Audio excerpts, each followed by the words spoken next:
Mengajar asik itu adalah ketika gurunya bisa mengajar dan membuat murid-murid itu terinspirasi, membuat murid-muridnya itu tuh terkesan dengan cara pengajarannya, membuat murid-muridnya menjadi mau untuk mendalami pelajaran yang diajari oleh dia. Itulah baru gurunya itu asik. Tapi kan ini cuma contoh ya, kan berarti kamu udah ada gambaran kan? Ini kayak gimana ya? Bisa kasih contoh? Misalkan kayak dengan gaya seperti apa sih? Kayak misalkan gurunya straight face to face, memberi kamu langsung advice apa? Bisa memperjelas lebih lanjut?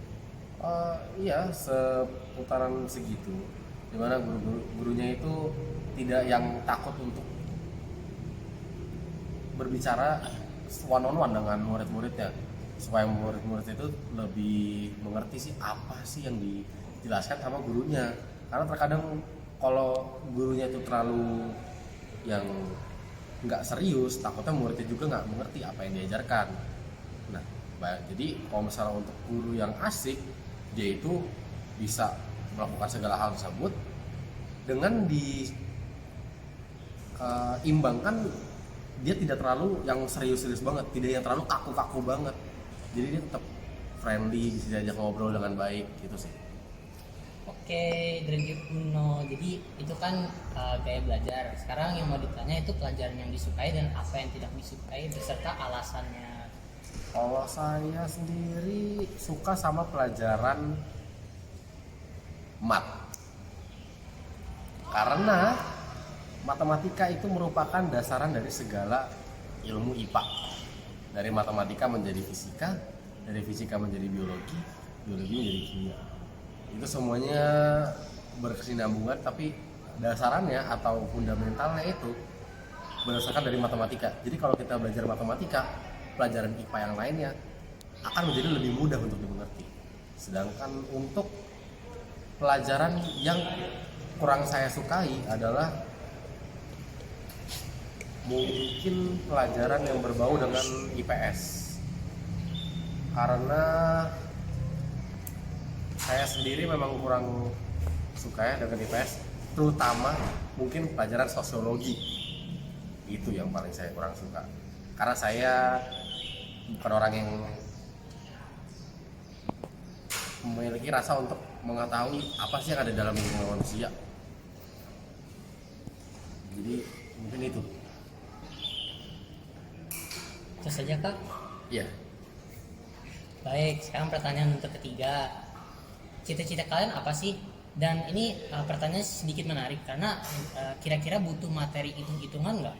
Di zaman sekarang kan banyak banget pemuda yang mikir matematika tidak berguna dan tidak digunakan di dalam kehidupan sehari-hari.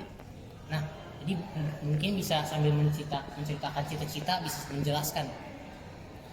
Cita-cita saya sendiri adalah untuk bekerja di bidang geologi, di mana geologi itu masuknya nanti ke bidang pertambangan kira-kira.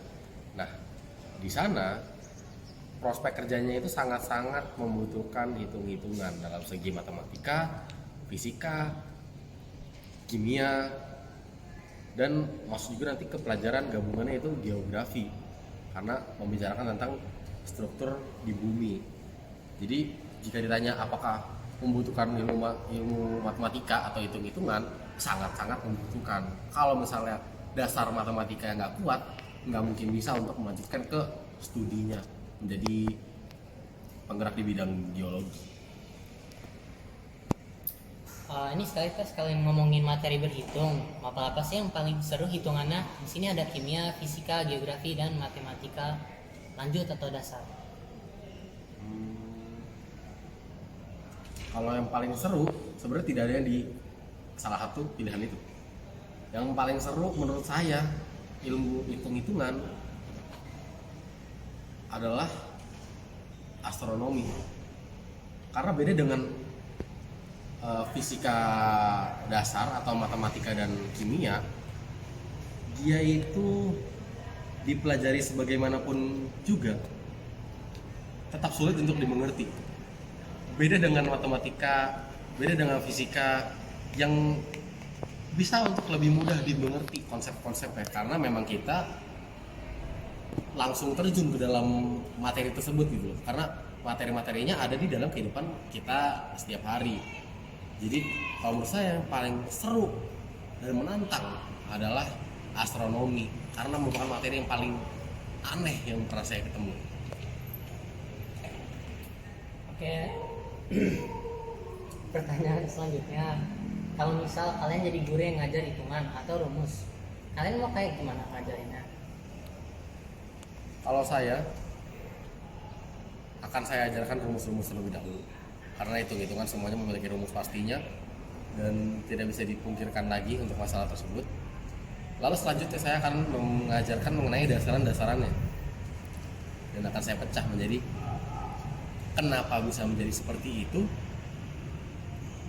bagaimana cara menggunakannya, apa yang perlu dipelajari dari hal-hal tersebut, dan di mana kita bisa menggunakannya, supaya nanti ketika kita mengajarkannya kepada murid tersebut dapat mengerti bahwa oh pelajaran ini ternyata dibutuhin ya kayak begini. Jadi mereka tuh nggak yang merasa terpaksa ketika belajar mengenai hitung-hitungan, mereka malah lebih untuk intriguing, lebih mau mendalami materi tersebut. Itu sih kalau saya. Nah ini sedikit menarik, ini kan tadi di pertanyaan pertama kita tanya menurut kalian guru yang ngajar yang asik kayak apa. Nah ini sekarang pertanyaannya, seandainya kalian jadi guru, apa yang akan kalian lakukan biar muridnya senang belajar tanpa dipaksa dulu? Tadi kan Mas Dredio sudah menyatakan kalau dia sudah ada gambaran, sudah suka guru yang kayak gimana. Nah mungkin dari perspektif ini, kalau misalkan seandainya kamu menjadi guru, mau kayak gimana ya? Kalau saya mau jadi guru yang seperti apa? Saya mau untuk menjadi guru yang mungkin lebih ke arah old school sedikit dibandingkan yang terlalu seperti zaman sekarang. Karena saya sendiri mungkin berbeda ya cara belajarnya, karena dibandingkan dengan orang lain, saya itu tidak bisa yang dibiarkan secara sendiri. Saya tuh nggak bisa yang dibiarkan secara leluasa. Oh, kalau mau ini boleh aja kok. Tapi saya tuh harus yang dikasih tahu. Kalau misalnya mau kayak gini, kamu harus ini. Bukan mengartikan bahwa saya itu ingin mengontrol murid-muridnya, tapi lebih ke arah saya ingin memberikan mereka kepastian mengenai bagaimana cara mendapatkan apa yang mereka inginkan. Karena jika saya lihat banyak dari guru yang mengajar saya zaman sekarang, itu saya tidak yang selalu mendapatkan kepastian mengenai bagaimana cara melakukan hal-hal tertentu. Jadi saya masih tetap harus melakukan research ke internet, dan masalahnya tersebut adalah saya belum tahu apakah itu benar atau enggak, itu ada step-step lanjutannya. Jadi kalau misalnya saya mau menjadi guru adalah saya ingin menjelaskan kepada murid-muridnya jika mereka menanyakan suatu hal tertentu dengan spesifik dan dengan detail, supaya mereka jika ingin melakukan research kembali, mereka tuh at least ada patokannya loh. Jadi oh ini kayak gini, oh ini ternyata bener ya, ini bener. Mereka jadi bisa cross check lah ibaratnya. Itu sih yang saya pengen. Oke baik, kalau begitu menurut Ade Dredio, apakah musik, seni, dan olahraga membutuhkan matematika? Oh sangat butuh. Contohnya seperti apa? Banyak orang yang mengira bahwa pelajaran-pelajaran tersebut tidak menggunakan matematika, tapi semuanya membutuhkan matematika. Misalnya dari pelajaran seni sendiri membutuhkan matematika, tapi bukan matematika dasar, melainkan merujuk ke fisika materinya, ke arah gelombang bunyi. Dari situ baru kita bisa mempelajari mengenai seni. Untuk olahraga, kita membutuhkan pelajaran matematika dasar dan fisika, karena ada materi-materi di olahraga yang membutuhkan perhitungan dari rumus fisika, tapi ada juga yang menggunakan materi-materi seperti grafik yang adanya di pelajaran matematika, yang biasanya sekarang itu didapatkan kalau misalnya di kurikulum Merdeka itu di matematika lanjut dalam materi fungsi trigonometri. Nanti akan membuat diagram dengan garis non linear yang bisa dijadikan sebuah prediksi bagaimana misalnya sebuah bola jika dilambungkan arahnya akan seperti apa dan lain-lain. Jadi sangat-sangat membutuhkan kalau kata saya. Tapi itu untuk yang benar-benar mendalami teorinya ya. Tapi kalau misalnya dalam segi praktek, tidak yang terlalu membutuhkan ilmu hitung-hitungan. Baik, sekarang untuk pertanyaan terakhir. Udah gugup ya. Oke, jadi pertanyaan terakhir, guru yang seperti apa yang akan kalian kenang dan paling diingat? Kalau guru yang saya kenang, ini kan pertanyaan sangat-sangat subjektif ya. Kalau untuk saya sendiri adalah guru native saya, Mr. Emma. Kenapa? Karena